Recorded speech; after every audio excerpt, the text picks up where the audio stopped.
because my next question was going to be about timing, right? You sort of talked about the organizational maturity. When is in a company's life cycle should they consider which services that you offer, or a sort of security audit just in general? So the best advice that I could give here is to start thinking about security as early as possible when you even first have that idea of the product or the feature, and start talking to vendors early as well. So the question, when I get clients on a call and we say, when do you want to start the review? I think the most popular response I get is yesterday. Yesterday, that was going to be. Yeah. So, I mean, timing is truly an ongoing consideration throughout the project's entire life cycle. To Chris's point about design reviews, ideally you want to start thinking about security very early on, even in the design phase, to make sure that security is baked in right from the beginning. And then this has saved our clients significant time and resources down the line, meaning if the design is flawed, you want to identify and remediate that before you even start writing the code. And then as your company and product mature, the different types of reviews become more relevant. Like if you're adding new features, or if you experience a security incident, or you're preparing for compliance requirements. So I want to say, like, there isn't one single right moment, but the key takeaway here should be that security is a continuous process, and the most effective approach is starting early with design-focused reviews and then incorporating more in-depth reviews as you develop.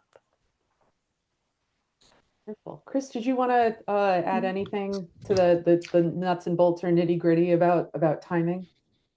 Yeah, absolutely. So I think most people tend to engage security vendors like TrailBits kind of at the end, right? Mm-hmm. I think we've seen a lot of not only kind of headaches that are avoided in engaging us very early on, right? The last thing we want to do is start a code review, and the first day we find like an architectural level flaw, which, will require you to just, go through and rewrite a whole component or a whole part of a component of your overall product or system. And that's kind of like, as an auditor, that just pains us to see that, right? So as early as we can see that, the better. And we've also seen the more of a relationship that we can build with our clients, it really lends itself to a long-term relationship where we build up, a lot of internal security knowledge of what you're trying to build. We can have the same engineers work with you over time. We can just, generate a really good knowledge base of what you're trying to do as well.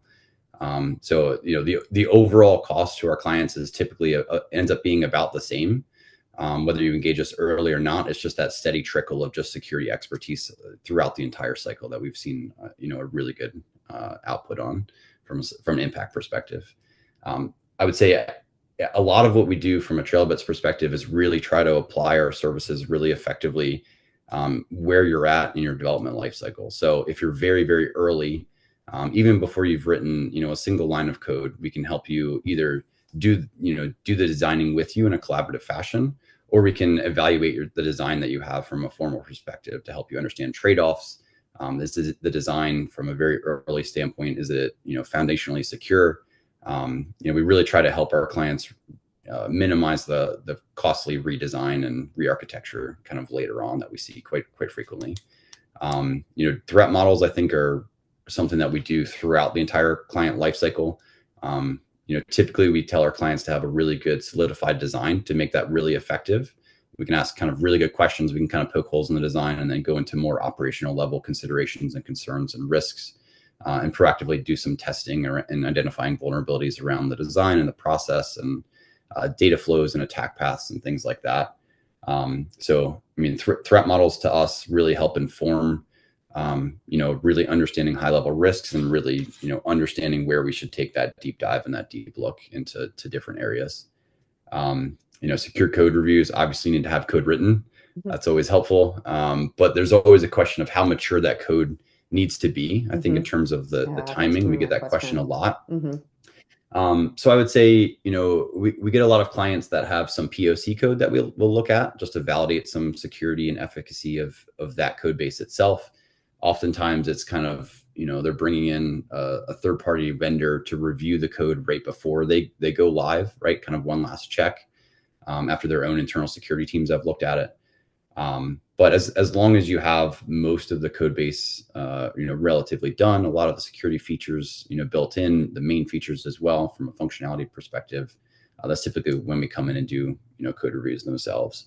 Some other considerations, looking at when we would actually do a code review, I would say before, major features are added as well. Like if you're adding in, an AI chatbot, for example, or you're adding in build provenance into Homebrew, right? That's a major feature.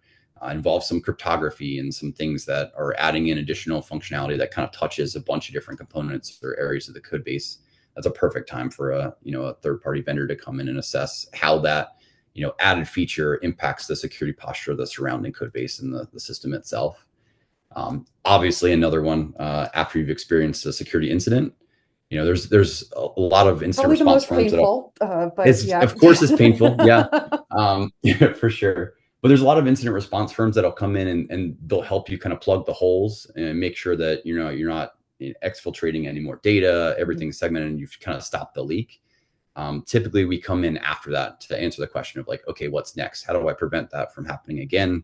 How do I, make sure that my testing would have caught, the incident that we experienced, and just get a little bit more mature around that as well.